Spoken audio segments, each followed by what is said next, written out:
Hello friends, ഇന്ന് നമ്മൾ നോക്കുന്നത് നമുക്ക് സോളാർ പാനൽ നമ്മൾ വെക്കാറുണ്ട്. സോളാർ പാനൽ കാര്യങ്ങളെല്ലാം നമ്മുടെ വീടിൻ്റെ മുകളിലോ റൂഫിലും ഒക്കെ കാര്യങ്ങളൊക്കെ ചെയ്യാറുണ്ട്. പക്ഷേ നമുക്ക് ഈ സോളാർ പാനൽ നമ്മൾ പുതിയതായിട്ട് വെച്ചതിന് ശേഷം അതുപോലെ തന്നെ നമുക്ക് വർഷങ്ങളോളം അതിൻ്റെ എഫിഷ്യൻസി നമുക്ക് കിട്ടണമെങ്കിൽ അതിൻ്റെ ക്ലീനിങ് കറക്റ്റ് ആയിരിക്കണം. അതായത് ഇതിൻ്റെ മുകളിൽ വരുന്ന ഡസ്റ്റ് കാര്യങ്ങൾ, പൊടി കാര്യങ്ങൾ, എന്തെങ്കിലും പൂപ്പലോ കാര്യങ്ങൾ, മഴവെള്ളം വരുന്ന സമയത്ത് ഉണ്ടാകുന്ന പൂപ്പൽ കാര്യങ്ങൾ പോയാൽ മാത്രമേ, ക്ലീൻ ചെയ്താൽ മാത്രമേ നമുക്ക് എപ്പോഴും അതിൽ നിന്നും, അതായത് എങ്ങനെയാണോ നമ്മൾ പുതിയതായിട്ട് വെച്ചിരിക്കുന്ന സോളാർ പാനൽ അതിൻ്റെ അതേ എഫിഷ്യൻസി തന്നെ നമുക്ക് വർഷങ്ങളോളം സെയിം ആയിട്ട് കിട്ടുള്ളൂ. അല്ലെങ്കിൽ എന്ത് സംഭവിക്കുന്നത് വെച്ചിട്ടുണ്ടെങ്കിൽ നമ്മളതിൻ്റെ മുകളിൽ പൊടിയോ കാര്യങ്ങളോ വന്ന് മൂടിക്കഴിഞ്ഞിട്ടുണ്ടെങ്കിൽ നമുക്ക് അതിലേക്ക് സൂര്യപ്രകാശം അടിച്ച് അതിൽ നിന്നുണ്ടാകുന്ന വൈദ്യുതിയുടെ ആംബിയറിൻ്റെയും അതുപോലെ വോൾട്ടേജിൻ്റെയും ഡിഫറൻസ് കുറഞ്ഞു വരുന്നതായിട്ട് കാണാൻ സാധിക്കും. അപ്പോൾ നമുക്കിത് കാര്യങ്ങൾ ശ്രദ്ധിക്കുന്ന സമയത്ത് എന്തെല്ലാം കാര്യങ്ങളാണ് നമ്മളൊരു സോളാർ പാനൽ സെറ്റ് ചെയ്യുന്ന സമയത്ത് എന്തെല്ലാം കാര്യങ്ങൾ ശ്രദ്ധിക്കണം. നമുക്ക് ക്ലീനിങ് എങ്ങനെ സിമ്പിളായിരിക്കണം. വേറെ ഒന്നും കൊണ്ടല്ല, ഈ സോളാർ പാനൽ നമ്മൾ വെക്കുമ്പോൾ ഏറ്റവും അധികം ശ്രദ്ധിക്കേണ്ട കാര്യം സോളാർ പാനൽ നമുക്ക് ക്ലീൻ ചെയ്യാൻ സാധിക്കണം. കാരണം സോളാർ പാനലിൽ നിന്ന് കറക്റ്റായിട്ട് വൈദ്യുതി കിട്ടിയാൽ മാത്രമേ നമ്മൾ താഴെ കൊടുത്തിരിക്കുന്ന ഇൻവെർട്ടർ സിസ്റ്റം ആണെങ്കിലും ഓൺ ഗ്രിഡ് ആണെങ്കിലും ഓഫ് ഗ്രിഡ് ആണെങ്കിലും കറക്റ്റായിട്ട് വർക്ക് ചെയ്യും. അപ്പോൾ നമ്മളൊരു വീഡിയോ ഞാൻ ജസ്റ്റ് നിങ്ങളെ കാണിച്ചു തരാം. ഇത് നമ്മുടെ വീടിൻ്റെ മുകളിൽ ചെയ്തിരിക്കുന്ന റൂഫിംഗ് ആണ്. ഇതേ രീതിയിലാണെങ്കിൽ നമ്മൾ ഡ്രസ് വർക്ക് കാര്യങ്ങൾ ചെയ്തിട്ടുണ്ടെങ്കിൽ നമുക്ക് ഇതിൻ്റെ രീതിയിൽ തന്നെ നമുക്ക് ചെയ്യാൻ സാധിക്കും.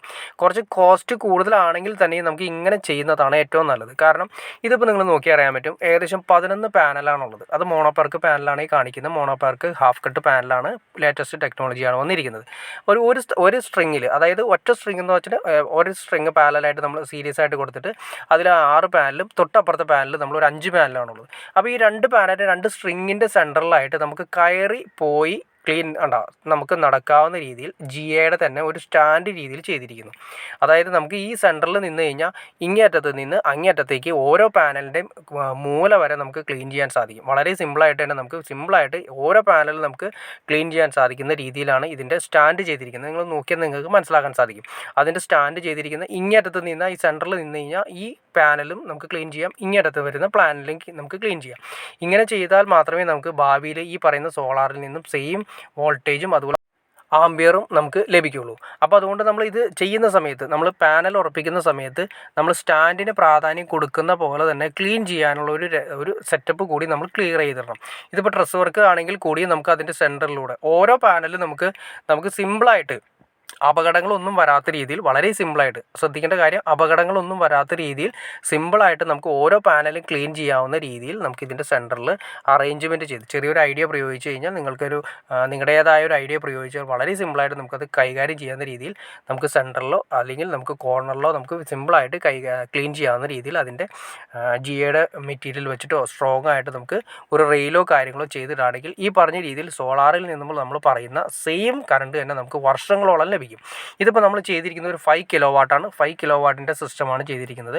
5 കിലോ, അതായത് 540 വാട്ട്സ് വരുന്ന ഓരോ പാനലും ഉണ്ട്. അപ്പോൾ ടോട്ടൽ നമ്മൾ 11 പാനലാണ് കൊടുത്തിരിക്കുന്നത്. അപ്പോൾ ടോട്ടൽ നമുക്ക് 5000 വാട്ട്, അതായത് 5 kVയുടെ പ്രോഡക്റ്റ്സാണ് നമ്മൾ കൊടുത്തിരിക്കുന്നത്. ഇതിൽ നിന്ന് നമുക്ക് ഡെയിലി ഏകദേശം 20 ടു 25 യൂണിറ്റ് നമുക്ക് ഇതിൽ നിന്ന് യൂണിറ്റ് കറണ്ട് നമുക്ക് ലഭിക്കും. അപ്പോൾ നമുക്ക് ആവശ്യത്തിന് ഉപയോഗിച്ചതിന് ശേഷം ബാക്കി KSEBിക്ക് കൊടുക്കുന്ന ഓൺ ഗ്രിഡ് സിസ്റ്റമാണ് ചെയ്തിരിക്കുന്നത്. അപ്പോൾ നമ്മുടെ വീട്ടിലേക്ക് മാക്സിമം പോയി കഴിഞ്ഞാൽ അത്യാവശ്യം നല്ല രീതിയിൽ ഉപയോഗിക്കുന്ന ആളുകളാണെങ്കിൽ കൂടി ഒരു 3000 രൂപ അല്ലെങ്കിൽ 4000 രൂപ ബില്ല് വരുന്ന ആളുകളാണെങ്കിൽ മാക്സിമം പോയാൽ നമുക്കൊരു 15 യൂണിറ്റേ നമുക്ക് ആവശ്യം വരുന്നുള്ളൂ. ബാക്കി ഒരു ദിവസം 10 യൂണിറ്റ് അല്ലെങ്കിൽ ഏറ്റവും കുറഞ്ഞൊരു 15 യൂണിറ്റ് എങ്കിലും വെച്ചിട്ട് നമുക്ക് KSEBിക്ക് കൊടുക്കാൻ സാധിക്കും. അങ്ങനെ ഒരു ദിവസം നമ്മൾ അത്രയും കൊടുക്കുമ്പോൾ ഒരു മന്ത്ലി നിങ്ങൾ കാൽക്കുലേറ്റ് ചെയ്താൽ നിങ്ങൾക്ക് മനസ്സിലാക്കാൻ സാധിക്കും. അപ്പോൾ ഇതിനെക്കുറിച്ച് ഡീറ്റെയിൽ ആയിട്ട് നിങ്ങൾക്ക് അതിൻ്റെ ഇൻസ്റ്റാളേഷൻ എങ്ങനെയാണ്, അതിൻ്റെ എമൗണ്ട് എങ്ങനെയാണ്, ആരാണ് നമ്മൾ കറക്റ്റായിട്ട് ചെയ്യുന്നത്, ഈ രീതിയിൽ നമുക്ക് കറക്റ്റായിട്ട് നമുക്ക് ചെയ്ത് തരുന്ന ആരാണ് എന്നുള്ള ഡീറ്റെയിൽസ് കാര്യങ്ങൾ നിങ്ങൾക്ക് അറിയണമെന്ന് താല്പര്യം നിങ്ങൾ തീർച്ചയായിട്ടും കമൻറ്റ് ചെയ്താൽ മതി. കമൻറ്റ് ചെയ്താൽ നമുക്ക് അതിനെക്കുറിച്ച് ഡീറ്റെയിൽ ആയിട്ട്, അത് മാത്രമല്ല ഞാൻ ഇതിൻ്റെ ഡിസ്ക്രിപ്ഷനിൽ നമ്പർ കാര്യങ്ങൾ കൊടുത്തേക്കാം, നിങ്ങൾക്ക് ഡയറക്റ്റ് കോൺടാക്റ്റ് ചെയ്യാവുന്നതാണ്. അപ്പോൾ നിങ്ങൾക്ക് ഇതിനെക്കുറിച്ച് അറിയണമെന്ന് തീർച്ചയായിട്ടും ഇതേ രീതിയിൽ ചെയ്യണമെന്ന് ആഗ്രഹമുണ്ടെങ്കിൽ നിങ്ങൾ തീർച്ചയായിട്ടും നിങ്ങളുടെ നമ്പർ വെച്ചിട്ട് ഇതിലേക്കൊന്ന് കമൻറ്റ് ചെയ്യുക. നമ്പർ വെച്ചിട്ട് കമൻറ്റ് ചെയ്താൽ നമ്മൾ ഇവിടെ നിന്നും ഡയറക്റ്റ് കോൺടാക്റ്റ് ചെയ്യാവുന്നതാണ്. അതിൻ്റെ എമൗണ്ട് കാര്യങ്ങൾ, അതുമാത്രമല്ല ഗവൺമെൻറ്റിൻ്റെ സബ്സിഡി സ്കീമുകൾ, അതുമാത്രമല്ല പിന്നെ വരുന്ന വെച്ചിട്ട് വലിയ ഇൻഡസ്ട്രിയൽ ഏരിയയിൽ വരുന്ന രീതിയിൽ സബ്സിഡി സ്കീമിലും, അതുപോലെ തന്നെ നമുക്ക് വരുന്ന ഇൻഡസ്ട്രിയൽ ഏരിയ നമ്മൾ സിമ്പിളായിട്ട് ചിന്തിച്ചത് മനസ്സിലാക്കാൻ സാധിക്കുന്നത് ഏറ്റവും കൂടുതൽ പ്രൊഡക്ഷൻ ആവശ്യമായിട്ട് വരുന്ന വൈദ്യുതി ആവശ്യമായിട്ട് ഇൻഡസ്ട്രിയൽ ഏരിയയിലൊക്കെ ആണെങ്കിൽ കാലത്ത് ടൈമിലാണ് കൂടുതൽ ആവശ്യമായിട്ട് വരുന്നത്. ആ സമയത്ത് നമ്മൾ സോളാർ ഒന്ന് കൺവേർട്ട് ചെയ്യാൻ സാധിച്ചാൽ, നല്ല രീതിയിൽ സോളാറിൽ നിന്ന് നമുക്ക് വൈദ്യുതി ഉണ്ടാക്കാൻ സാധിച്ചാൽ നമ്മുടെ ഈ പറയുന്ന രീതിയിൽ കറണ്ട് കാശ് നല്ല രീതിയിൽ നമുക്ക് സേവ് ചെയ്യാൻ സാധിക്കും.